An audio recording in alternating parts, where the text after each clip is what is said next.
So sorry. That's Representative McGorty is next. Thank you, Mr. Chairman. And good afternoon. And sorry, I've been in and out of a couple of meetings and I have a little cold, so you may have answered this question already or not. But in your testimony, you have here that firearms are the most commonly used weapons in intimate partner homicides between 2000 and 2012. Where did you get those facts from, and are they available to the committee? I'll get you where it's from. People do, huh? I said the source. Yeah, we'll get you the sources and everything. Oh. I don't have that, sorry. All right. And then I appreciate, we're trying to protect people with this act that you got going forward, which is, it's a tough act, and unfortunately we have to have it. But for the temporary restraining orders that are issued annually, would you know what that number is? Temporary restraining orders issued, it Annually. fluctuates, but I believe, I would be doing it from recollection, Representative Yeah. McGorty, and I don't want to get it wrong, so Okay. let me follow up with you on that. Okay. And where I'm going with that is, I have other testimony here that says 40% of those are never, they're tossed or never issued. So that I kind of find frightening, that if a victim gets a restraining order, they're not issued. So I don't see what this bill is going to help, getting everybody served that needs to be served.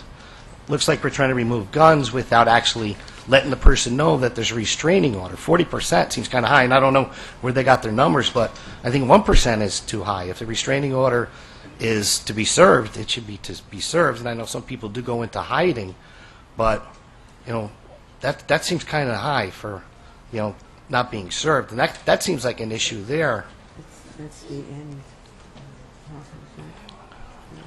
Again, if a restraining order needs to be served, you're absolutely Yeah. correct. And it may be, as you've indicated, that the person evades service, or it could be the person does not affect service, in which case no notice, the process has not been completed. Yeah. So if we continue the path that we're on now with this new law, we still have 40% of the people are still going to be unserved, maybe more, maybe less.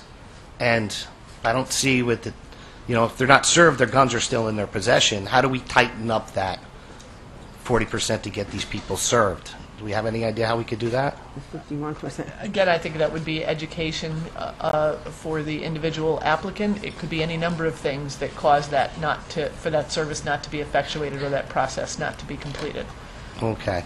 And then also, the bill is about the victims. So it's addressing, we're going to remove firearms from them and that. What does the bill do to address the other problems that we have with knives, other weapons, hands, fists, and feet? How do we address that in this bill? Again, Let me just say that there's the large percentage of violence during this time is by guns. And that's what we have down as the highest percentage issue. The reason we're doing this is because there's so many people that have had violence against them after the ex parte, and it's all done, most of it's done by guns.